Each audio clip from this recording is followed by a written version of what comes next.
new questions and ideas. Learning about Buddhism, Upanishads, and Jainism.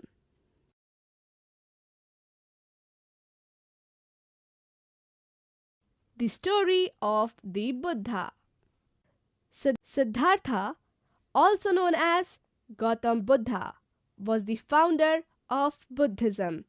He was born about 2500 years ago. New cities were developing and life was changing in the villages. Some kings in the Mahajanpadas were growing more powerful. The Buddha belonged to the Sakyagana and was a Kshatriya. When he was a young man, he left the comforts of his home in search of knowledge. He wandered for several years, meeting and holding discussions with other thinkers. He finally decided to find his own path to realization and meditated for days on end under a peepal tree at Bodh Gaya in Bihar, where he attained enlightenment. After that, he was known as the Buddha or the Wise One. He then went to Sarnath near Varanasi, where he taught for the first time. He spent the rest of his life traveling on foot, going from place to place, teaching people, till he passed away at Kusinara. The Buddha taught that life is full of suffering and unhappiness. This is caused because we have craving and desires, which often cannot be fulfilled.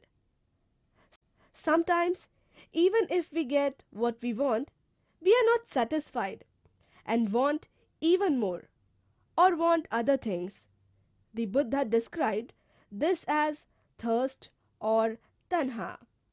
He taught that this constant craving could be removed by following moderations in everything. He also taught people to be kind and to respect the lives of others, including animals. He believed that the results of our actions, called karma, whether good or bad, affect us both in this life and the next. The Buddha taught in the language of the ordinary people, Prakrit, so that everybody could understand his message. He also encouraged people to think for themselves rather than to simply accept what he said. Let us see how he did this. The stupa at Sarnath. This building, known as stupa, was built to mark the place where the Buddha first taught his message. The story of Kesagotami. Here is a famous story about the Buddha. Once there was a woman named Kesagotami whose son had died. She was so sad that she roamed through the streets of the city carrying the child with her, asking for help to bring him back to life. A kind man took her to the Buddha. The Buddha said, "Bring me a hand full of mustard seeds, and I will bring your child back to life." Kesagotami was overjoyed and started off at once. But the Buddha gently stopped her and added, "The seeds must come from the house of a family where nobody has died." Kesagotami went from door to door, but wherever she went, she found out that someone or other, father, mother, sister, brother, husband, wife, child, uncle, aunt, grandfather, grandmother had died.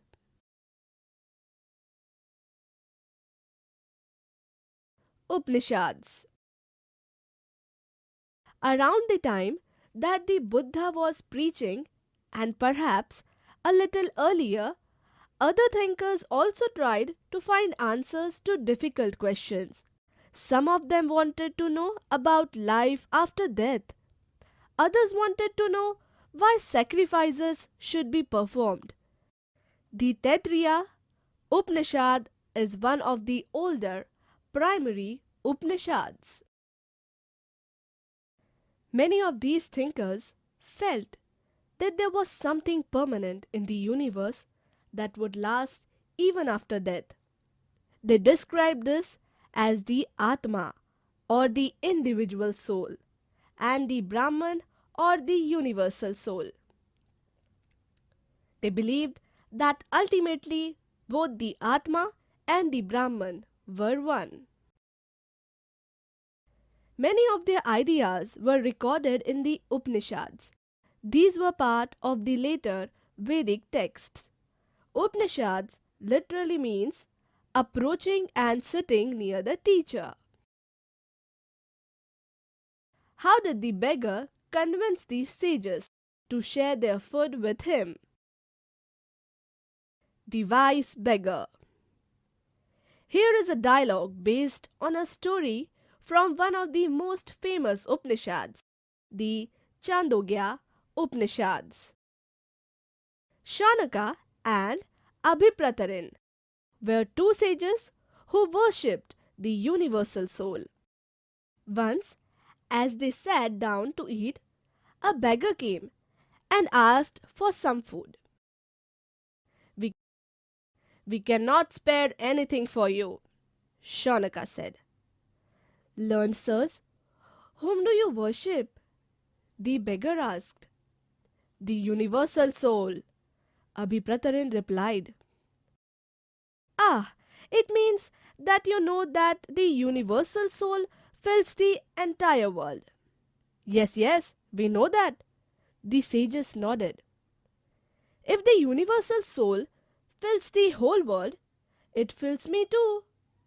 Who am I? But a part of the world, the beggar asked.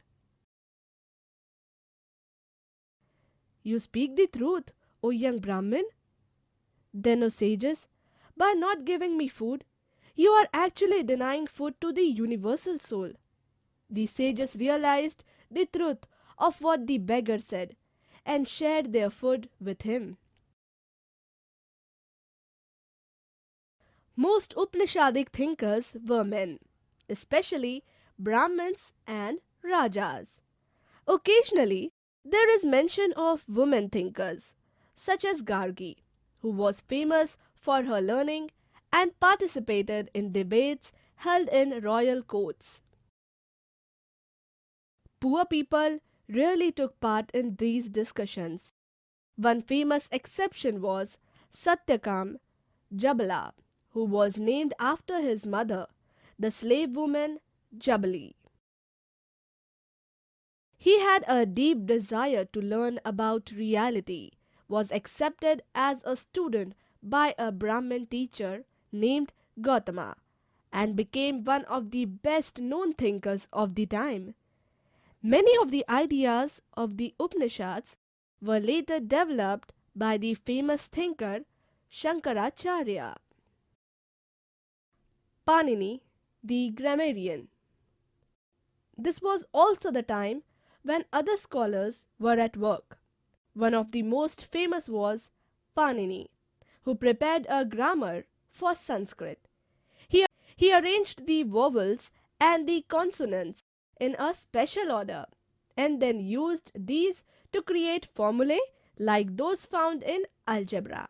He, he used these to write down the rules of the language in short formulae, around 3000 of them.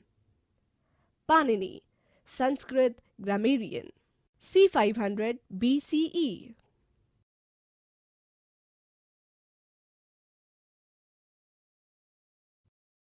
Jainism. The most famous thinker of the Jainas, Vardhaman Mahavira, also spread his message around this time, that is 2500 years ago. He was a Kshatriya prince of Lichavis, a group that was part of the Vajji Sangha. At the age of 30, he left home and went to live in a forest. For 12 years, he led a hard and lonely life, at the end of which he attained enlightenment. He taught a simple doctrine: men and women who wish to know the truth must leave their homes. They must follow very strictly the rules of ahimsa, which means not hurting or not killing living beings. All beings, said Mahavira, long to live.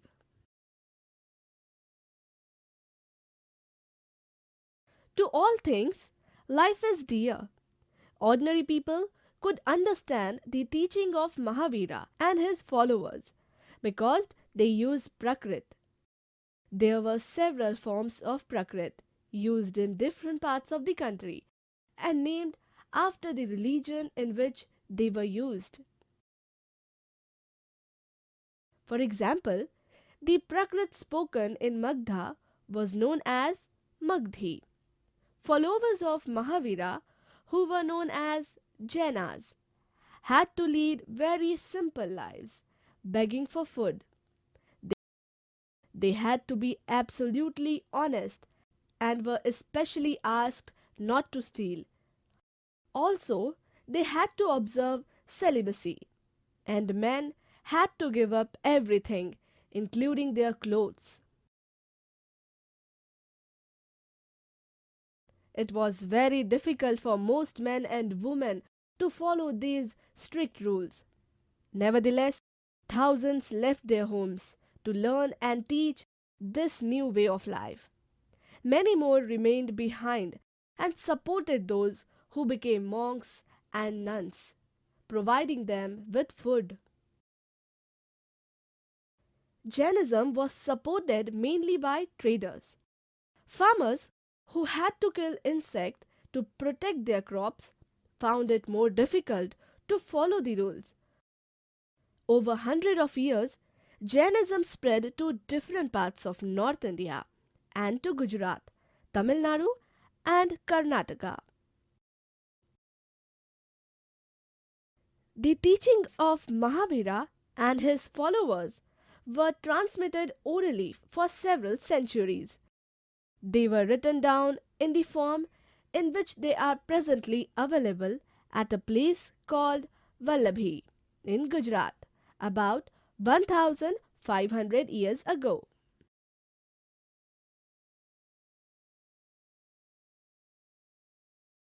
Jaina. The word Jaina comes from the term Jina, meaning conqueror. The word Jain comes from the word Jina. The Sangha. Both the Mahavira and the Buddha felt that only those who left their homes could gain true knowledge. They arranged for them to stay together in the Sangha, an association of those who left their homes. The rules made for the Buddhist Sangha were written down in a book called the Vinay Pitaka. From this, we know that there were separate branches for men and women. All men could join the Sangha. However, children had to take the permission of their parents, and slaves that of their masters. Those who worked for the king had to take his permission, and debtors that of creditors. Women had to take their husband's permission. Men and women who joined the Sangha led simple lives. They meditated for most of the time and went to cities and villages to beg for food during fixed hours. That is why they were known as bhikkhus, the Prakrit word for beggar, and bhikkhunis. The fourfold Buddhist community bhikkhu, bhikkhuni, upasaka, upasika. They taught others and helped one another. They also held meetings to settle any quarrels that took place within the Sangha. Those who joined the Sangha included Brahmins, Kshatriyas, merchants, laborers, barbers, courtesans, and slaves. Many of them wrote down the teachings of the Buddha. Some of them also composed beautiful poems describing their life in the Sangha. A cave hollowed out in the hills. This is a cave in Kale, present day Maharashtra. Monks and nuns lived and meditated in these shelters. Monasteries. To begin with, both Jaina and Buddhist monks went from place to place throughout the year, teaching people. The only time they stayed in one place was during the rainy season, when it was very difficult to travel. Then their supporters built temporary shelters for them in gardens, or they lived in natural caves in hilly areas.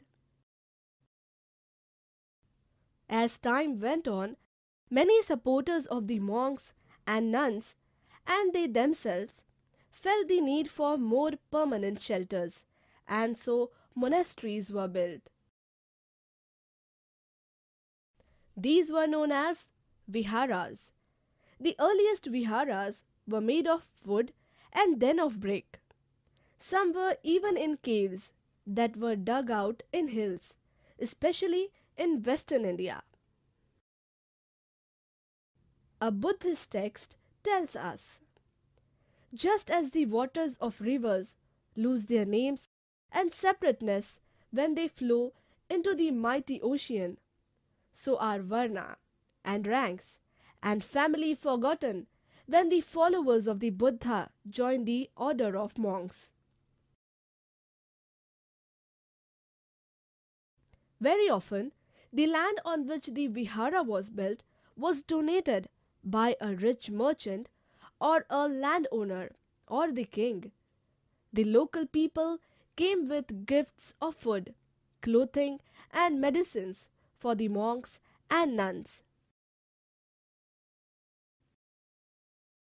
In return, they taught the people. Over the centuries, Buddhism spread to many parts of the subcontinent and beyond. The system of ashramas. Around the time when Jainism and Buddhism were becoming popular, Brahmins developed their system of ashramas. Here, the word ashrama does not mean a place where people live and meditate. It is used to instead for a stage of life. Four ashramas were recognized: Brahmacharya, Grihastha, Vanaprastha, and Sannyasa. Brahmacharya, Grihastha, Vanaprastha, Sannyasa.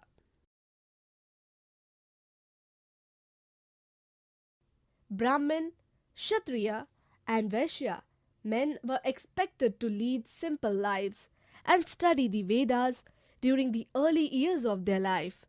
Brahmacharya. Then they had to marry and live as householders, Grihastha. Then they had to live in the forest and meditate, Vanaprastha. Grihastha, Vanaprastha. Finally, they had to give up everything and become sannyasins. The system of ashramas allowed men to spend some part of their lives in meditation. Generally, women were not allowed to study the Vedas, and they had to follow the ashramas chosen by their husbands. Elsewhere, Zoroaster was an Iranian prophet. His teachings are contained in a book called the Avesta. The language of the Avesta and the practices described in it are very similar to those of the Vedas. The basic teaching of Zoroaster are contained in the maxim good thoughts, good words, and good deeds. Here is a verse from the Zend Avesta, a Western language. Lord, grant strength and the rule of truth and good thinking, by means of which one shall create peace and tranquility. For more than 1,000 years, Zoroastrianism was a major religion in Iran. Later, some Zoroastrians migrated from Iran and settled down in the coastal towns of Gujarat and Maharashtra. They were the ancestors of today's Parsis. Summary: Siddhartha, also known as Gautam Buddha, was the founder of Buddhism. He was born about 2500 years ago. The Buddha belonged to the Sakyagana and was a Kshatriya. Under a peepal tree at Bodh Gaya in Bihar, Buddha attained enlightenment. Many thinkers described Upanishads as the Atma or the individual soul and the Brahman or the universal soul. Upanishad literally means approaching and sitting near the teacher. Panini, Sanskrit grammarian, c. 500 BCE. The most famous thinker of the Jainas, Vardhaman Mahavira, also spread his message around this time, that is 2500 years ago. Jains must follow very strictly the rules of ahimsa, which means not hurting or killing living being. All beings, said Mahavira, long to live. The word Jaina comes from the term Jina, meaning conqueror. Sangha included Brahmins, Kshatriyas, merchants, laborers, barbers, courtesans, and slaves. Varna and ranks and family forgotten when the followers of the Buddha joined the order of the monks. 4 ashramas were recognized: Brahmacharya, Grihastha, Vanaprastha, and Sannyasa. Zoroaster was an Iranian prophet. His teachings are contained in a book called the Avesta. That is all in this lesson. Love and respect all religions. Keep learning.